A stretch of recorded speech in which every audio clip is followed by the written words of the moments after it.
세상은 늘 변한다.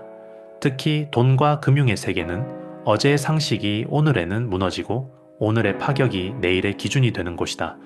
몇 년 전만 해도 비트코인은 그저 투기라고 사기라고 욕을 먹던 존재였다. 신문에서는 하루가 멀다 하고 비트코인 거품 붕괴라는 제목을 달았다. 방송에서는 전문가들이 나와서 이건 곧 사라질 현상입니다 라며 확신에 차 말하곤 했다. 주류 금융권은 쳐다보지도 않았다. 은행, 증권사, 연기금 같은 기관들은 비트코인을 불법적인 자금 세탁 수단, 투기성 도박 정도로 치부했다. 그런데 지금은 다르다. 이제는 각국 정부가 직접 나서서 제도를 손질하고 세금을 바꾸고 ETF까지 준비하고 있다. 오늘 내가 이야기하려는 건 바로 일본의 변화다. 일본이 암호화폐, 특히 비트코인을 주식처럼 과세하고 ETF까지 도입하겠다는 뉴스.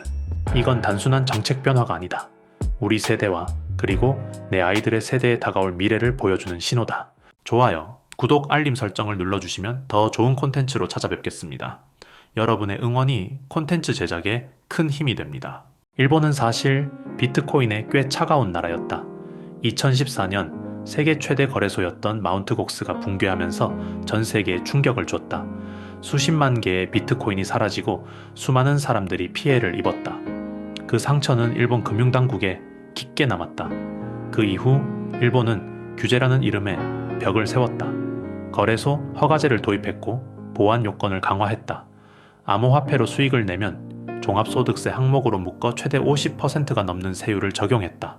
예를 들어 내가 1,000만 엔을 벌었다고 치자. 그럼 절반 이상이 세금으로 나간다. 남는 건 고작 절반도 되지 않는다. 이런 구조에서 일반 투자자들이 시장에 참여하기란 쉽지 않았다. 굳이 비트코인을 살 이유가 있을까? 많은 사람들이 그렇게 생각하며 등을 돌렸다. 그래서 일본은 경제 규모에 비해 암호화폐 참여율이 유난히 낮았다. 하지만 이제는 상황이 달라지고 있다. 일본 금융청은 오는 2026년부터 비트코인 같은 암호화폐를 주식이나 채권처럼 단일 20% 세율로 과세하겠다고 밝혔다. 손실이 났을 경우에는 최대 3년까지 2월 공제도 가능하다. 이건 단순한 세금 조정이 아니다. 이건 선언이다. 비트코인이 투기가 아니라 금융상품이라는 선언이다. 이제부터는 제도권 속에서 비트코인을 다루겠다. 일본이 그렇게 말하고 있는 것이다. 이 변화는 곧 ETF 도입으로 이어진다. 지금까지 일본에서는 암호화폐 ETF가 허용되지 않았다. 하지만 금융청이 이번에 암호화폐를 명확히 금융상품으로 규정하면서 현물 비트코인 ETF 도입이 가능해졌다. ETF의 등장은 단순히 새로운 투자 수단 하나가 추가되는 게 아니다. 그건 벽을 허무는 일이다. 지금까지는 지갑을 만들고 거래소에 가입하고 신분 인증 절차를 거쳐야만 비트코인을 살 수 있었다. 처음 접하는 사람에게는 낯설고 어렵고 두려운 과정이었다. 하지만 ETF가 생기면 증권 계좌만 있으면 된다. 주식 사듯이 클릭 한 번으로 비트코인을 소유할 수 있다. 이 차이는 어마어마하다.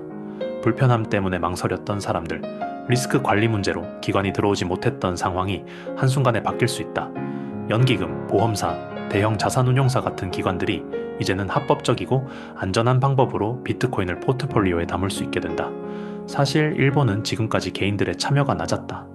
코넬대 조사에 따르면 일본 국민의 88%는 비트코인을 한 번도 보유해본 적이 없다.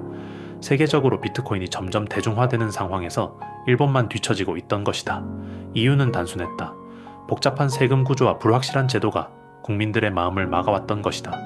하지만 이번 제도 개편은 그런 장벽을 허물려는 시도다. 세금 부담이 줄고 ETF가 도입되면 비트코인은 훨씬 더 친숙한 자산이 된다. 일반 국민들이 이제 나도 한번 사볼까 하고 마음먹는 순간 시장은 순식간에 달라질 수 있다. 그리고 더 중요한 건 기관이다. 노무라 홀딩스와 레이저 디지털이 조사한 결과에 따르면 일본 기관 투자자의 절반 이상이 앞으로 3년 안에 암호화폐에 투자할 계획을 가지고 있다고 한다. 자산의 일부 2%에서 5%를 비트코인 같은 디지털 자산에 배분하겠다는 것이다. 이건 단순히 가격 상승의 문제가 아니다. 기관이 들어온다는 건 곧 비트코인이 국가 경제와 금융 시스템 속에 정식으로 편입된다는 뜻이다. 주식, 채권, 원자재와 나란히 놓이는 자산. 그 자리에 비트코인이 이름을 올리게 되는 순간이 오고 있다. 생각해보라. 비트코인은 발행량이 정해져 있다. 2100만 개를 절대 넘을 수 없다. 그런데 제도가 개선되고 수요가 폭발적으로 늘어난다면 결과는 너무나 명확하다. 희소성은 그대로인데 찾는 사람은 계속 늘어난다. 그건 결국 가격 상승으로 이어질 수밖에 없다. 나는 이 뉴스를 보면서 단순히 일본만 떠올린 게 아니다.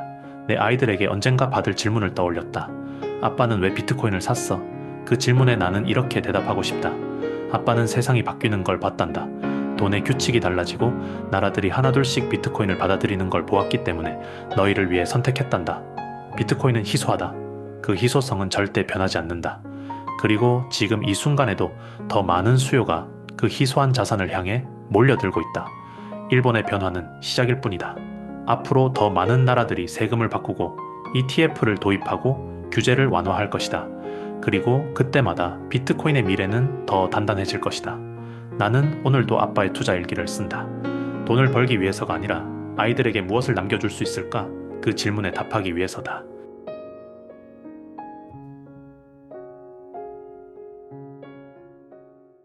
이 영상이 마음에 드셨다면 구독과 좋아요는 큰 힘이 됩니다. 빠르게 움직이는 세상 속에서 우리는 느리지만 단단한 투자를 이야기합니다. 아빠의 투자 일기 다음 이야기에서 또 뵙겠습니다. 이 채널은 아빠의 투자 일기를 공유합니다.